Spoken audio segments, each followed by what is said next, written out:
ನಮಸ್ಕಾರ ಎಲ್ರಿಗೂ ಶಮೀಸ್ ಹೌಸ್ಗೆ ಸ್ವಾಗತ. ಇವತ್ತು ಕೇವಲ ಕೆಲವು ಸರಳ ಪದಾರ್ಥಗಳಿಂದ ತುಂಬ ರುಚಿಯಾಗಿ ಹೇಗೆ ಕಡಲೆಕಾಳನ್ನ ಮಸಾಲೆ ಹಾಕಿ ಸಾಂಬಾರು ಮಾಡೋದು ಅಂತ ನೋಡೋಣ.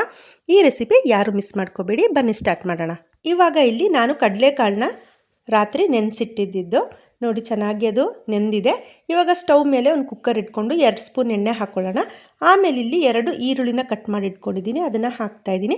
ಅದನ್ನು ಹಾಕಿ ಸ್ವಲ್ಪ ಫ್ರೈ ಆದಮೇಲೆ ನೋಡಿ, 1 ಇಂಚ್ ಶುಂಠಿ, 1 ಇಡೀ ಬೆಳ್ಳುಳ್ಳಿ ಮತ್ತು ಹಸಿಮೆಣಸಿನ್ಕಾಯಿ 2 ಇಷ್ಟನ್ನು ಜಜ್ಜಿ ಹಾಕ್ಕೊಂಡಿದ್ದೀನಿ. ಅದು ಸ್ವಲ್ಪ ಎಣ್ಣೆಯಲ್ಲಿ ಬಾಡಲಿ. ಯಾರೆಲ್ಲ ನನ್ನ ಚಾನಲ್ ನೋಡ್ತಾ ಇದ್ದೀರಾ ಪ್ಲೀಸ್ ಸಬ್ಸ್ಕ್ರೈಬ್ ಮಾಡ್ಕೊಂಡು ನೋಡಿ, ಸಪೋರ್ಟ್ ಮಾಡಿ. ಯಾರೆಲ್ಲ ಸಬ್ಸ್ಕ್ರೈಬ್ ಮಾಡಿದ್ದೀರಾ ಥ್ಯಾಂಕ್ ಯು ಸೋ ಮಚ್. ಇವಾಗ ಇಲ್ಲಿ ನಾನು 2 ಟೊಮೆಟೊನ ಚಿಕ್ಕದಾಗಿ ಕಟ್ ಮಾಡಿ ಹಾಕ್ಕೊಂಡಿದ್ದೀನಿ, ಅದು ಸ್ವಲ್ಪ ಚೆಂದ ಬೇಯಲಿ.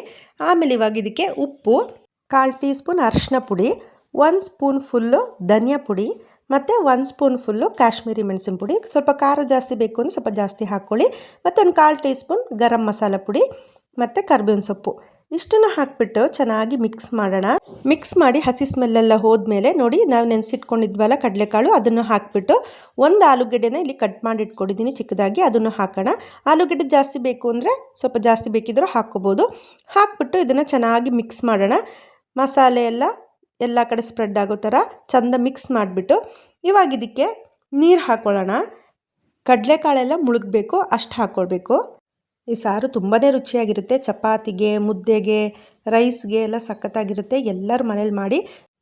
ಇವಾಗ ಕುಕ್ಕರ್ ಮುಚ್ಚಿಬಿಟ್ಟು ಒಂದು 4-5 ವಿಷಲು ಕೂಗಿಸ್ಕೊಳ್ಳೋಣ. ಚೆನ್ನಾಗಿ ಬೇಯಬೇಕದು, ಅಲ್ಲಿವರೆಗೂ ಕೂಗಿಸ್ಕೋಬೇಕು. ಒಂದು 5 ವಿಷಲಾದರೂ ಬೇಕು. ಕಡಲೆಕಾಳು ಚೆನ್ನಾಗಿ ಬೇಯಬೇಕು. ಅದು ಬೇಯುವಷ್ಟರೊಳಗೆ ನಾವು ತೆಂಗಿನಕಾಯಿ ಮಸಾಲೆ ಮಾಡ್ಕೊಳ್ಳೋಣ ಬನ್ನಿ.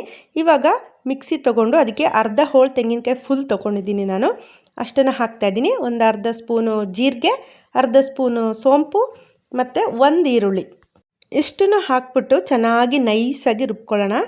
ನೋಡಿ, ಇವಾಗ ನಾನು ನೈಸಾಗಿ ರುಬ್ಕೊಂಡಿದ್ದೀನಿ. ಇವಾಗ ಕಡಲೆಕಾಳು ಬೆಂದಿದೆಯಾ ಅಂತ ನೋಡೋಣ ಬನ್ನಿ.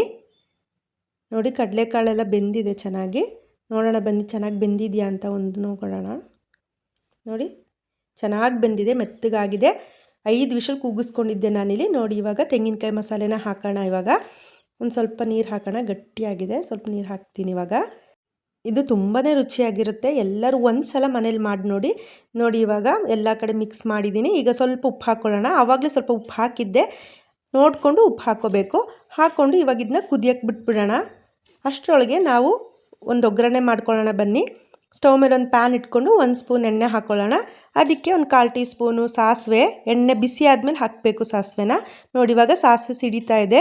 ಒಣಮೆಣಸಿನ್ಕಾಯಿ ಹಾಕೋಣ ಮತ್ತು ಕರಿಬೇವಿನ ಸೊಪ್ಪು ಇಷ್ಟನ್ನು ಹಾಕಿಬಿಟ್ಟು ಇವಾಗ ಒಂದು ಸ್ವಲ್ಪ ಎಣ್ಣೆಲಿ ಬಾಡಲಿ. ಎಣ್ಣೆಲಿ ಬಾಡಾದ್ಮೇಲೆ ಇದನ್ನ ಸಾರಿಗೆ ಹಾಕ್ಕೊಳ್ಳೋಣ. ನೋಡೋಣ ಬನ್ನಿ ಸಾರು ಕುದೀತಾ ಇದೆಯಾ ಅಂತ. ನೋಡಿ, ಸಾರು ಕುದೀತಾ ಇದೆ. ಇವಾಗ ಇದನ್ನು ಇದಕ್ಕೆ ಹಾಕ್ಕೊಳ್ಳೋಣ. ಹಾಕ್ಕೊಂಡು ಮಿಕ್ಸ್ ಮಾಡಿಕೊಂಡ್ರೆ ಆಯಿತು, ಇಷ್ಟೇ. ನೀವಿಲ್ಲಿ ಆಲೂಗೆಡ್ಡೆ ಬದಲು ಬದನೆಕಾಯಿ ಬೇಕಿದ್ದರೂ ಹಾಕ್ಕೋಬೋದು. ತುಂಬಾ ರುಚಿಯಾಗಿರುತ್ತೆ. ನೋಡಿ, ಇವಾಗ ರೆಡಿಯಾಗಿದೆ. ಇದು ನೋಡೋದಕ್ಕೆ ಎಷ್ಟು ಚೆನ್ನಾಗಿದೆ, ತಿನ್ನೋದಕ್ಕೂ ಅಷ್ಟೇ ರುಚಿಯಾಗಿರುತ್ತೆ. ಬನ್ನಿ ಇವಾಗ ಸರ್ವ್ ಮಾಡೋಣ. ಇದು ಚಪಾತಿ ಪರೋಟಾಗೆಲ್ಲ ತುಂಬಾ ಚೆನ್ನಾಗಿರುತ್ತೆ. ನೋಡಿ ಎಷ್ಟು ಚೆನ್ನಾಗಿ ಬಂದಿದೆ. ಎಲ್ಲರೂ ಮನೇಲಿ ಟ್ರೈ ಮಾಡಿ. ಸಬ್ಸ್ಕ್ರೈಬ್ ಮಾಡೋದು ಮರಿಬೇಡಿ. Thank you so much.